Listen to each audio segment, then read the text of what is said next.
Yo, I hope everyone's having a fantastic day today. I hope everyone's enjoying the end of their weekend. Now, I have some news on a few things here. We had a player retire. I think we have our answer at safety and our answer at linebacker. Some things regarding special teams. Nick was very heated at practice, at training camp practice today, so definitely want to go over that. And definitely a few things to go over regarding this last preseason game, the final 53, where we have to make cuts in one day, August 29th by 4 p.m. Eastern. So a lot going on, so let's get into it. Because I've seen enough horror movies to know any weirdo wearing a mask is never friendly.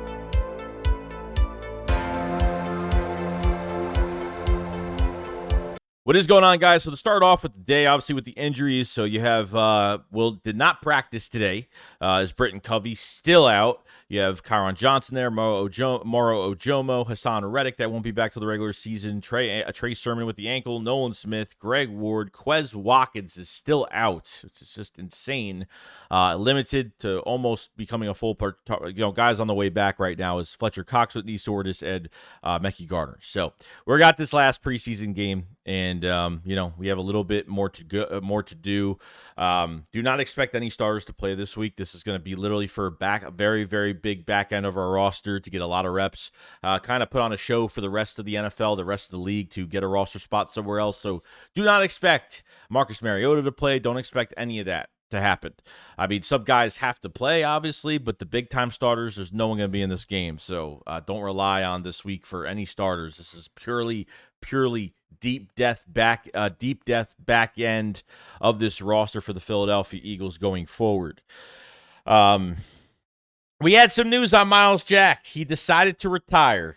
And, I guess it was just like after he signed the one-year deal with the Steelers, he played last year. He was hurt a bunch of times. He was always on the injury report last year for the Steelers. And, he contemplated on retiring after, going into this offseason, going to trade school, going to be a plumber, electrician, and then kind of Buda Baker kind of helped him out of that hole a little bit. Come work out. You never know when you're going to get that call. You never know what's going to happen.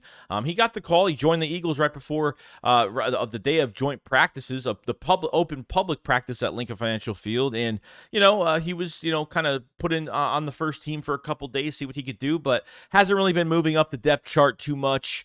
And, maybe he thinks that he just doesn't have much credibility to play in this league anymore. Maybe he just thinks he's not the same player he used to be. And if that's his mindset, then he's probably never going to get to that, if your mind is not in that direction, you're not going to be there. And this doesn't really hurt us at all. I mean, I think they're going to bring Davion Taylor back most likely. I would think so, from this because when they signed Zach Cunningham and Myles Jack, they released, Davion Taylor. Unless he's on another roster right now, I don't know.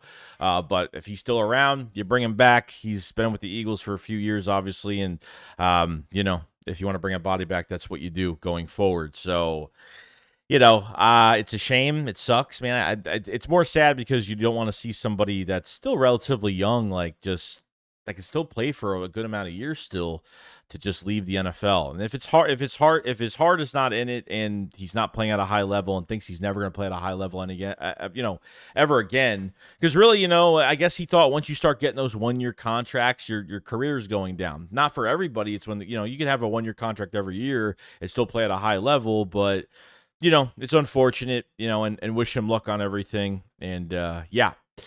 Now, want to go into, obviously, camp a little bit with Jalen Hurts. Had, I think, 3 consecutive passes to A.J. Brown today. Had back-to-back touchdowns with Devonte Smith. Dallas Goedert had another touchdown to Devonte Smith back of the end zone. Tight coverage by Josh Jobe. Did a really good job. Devonte Smith is having a monster camp. We all know that Goddard's always having a great camp. A.J. Brown's having another monster camp. The chemistry has just always been there with Jalen Hurts between those two. But Devonte Smith, I really have him. I have him getting more yards than A.J. Brown. Maybe A.J. Brown will have more catches, but I think when it comes to yardage, Devonte Smith will be the top receiver in the Philadelphia Eagles in this offense this year. So I think he did a really good job today. Hurts was accurate. I think he threw like 1 pick today, but like I said, we're we're not in pads today. Like you have more flexibility when you have no pads. You can do a lot more when you have no pads on. So, got to take everything with a grain of salt here. But we've been through camp for a while now, and I never really doubt the starting wide receivers whatsoever. Never really have anything to say bad about them going forward. So, thought that was pretty cool. Devonte Smith being, obviously what he is, and I don't think he's even reached his ceiling yet of what he could become, which I think is pretty crazy. Now to go over, obviously, Sidney Brown. I think we're starting to get our answers now. The youth movement in Philadelphia is real. To Sidney Brown, his play recognition right now and busted playing from the box. The rookie safety just terrorized an attempt zone read. Brown was in the backfield and registered a sack on Hurts before the QB could make a decision on the football. Defense is going nuts. And yes, we have no pads on. I get it. But Sidney Brown has been doing this for weeks, been making plays, been flying around, been making tackles. I think the one thing I do like about him a lot, he can cover an area of the field so well with his feet. He's so quick. He doesn't hesitate. He goes with his gut feeling. He's got really good eyes. Doesn't get tricked out, which is awesome. Even by quarterbacks that are trying to move their eyes in a certain direction. And he's a very smart safety. He's been doing really well. And I think as of right now, it's going to be Sidney Brown, and it's going to be Reed Blankenship as your starting safety. I mean, it's crazy. It's nuts, dude. Your third round pick and an undrafted free agent are your starting safeties this year. Okay. And I'm not saying anything bad about them. And that doesn't mean they're bad. You have young guys, like I said, youth movement. Like, this is what's really important. Like, this is what happens when you draft well or you hit on some undrafted free agents. I mean, just think about Reed Blankenship. I mean, he was a starter for 4 to 5 years. I think he went to Tennessee. I forgot what school he went to, but I know that Kevin Byard was there. And then after Kevin Byard went to the NFL, Reed Blankenship was a 5-year starter at safety. And I don't know why I don't know what happened. I don't know how he went undrafted or whatnot, but that's really interesting. And Sidney Brown has just been making plays, moving up, down the depth chart, trying to just fight and crawl and punch his way up. And he's been doing that every single week. And I'm just really happy about it. And, I think we have a big playmaker at safety.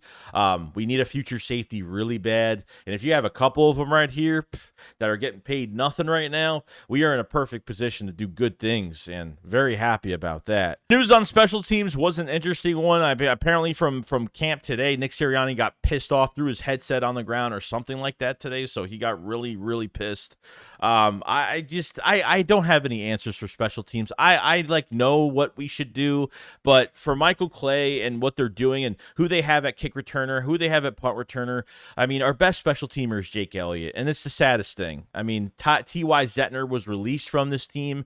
There barely is a punt battle at all. Okay, so there's actually been some news on Aaron Sipos. Okay, it says Aaron Sipos remains lone Eagles punter in camp, again after the release of T.Y. Zettner. Okay, said he worked on not rushing himself on his punts this offseason. Said that was a reason why he had a Super Bowl shank. Okay, said immediate aftermath of Super Bowl was real tough. Took accountability.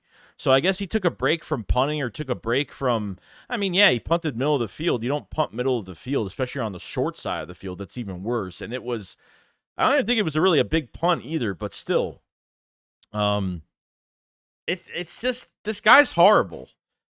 I mean, this guy is horrible. I have no faith. I don't really care what he has to say. I just, it's good. He took accountability. He screwed up, but he wasn't the only problem of that game. Punter was the far problem. Yeah, it obviously put them in the red zone, and we kind of messed up there, but there was a lot more. There was outside factors. There were inside factors in the game. There was a lot more factors that went into this game than just Aaron Sipos and a horrible punt that brought a great return for the Chiefs.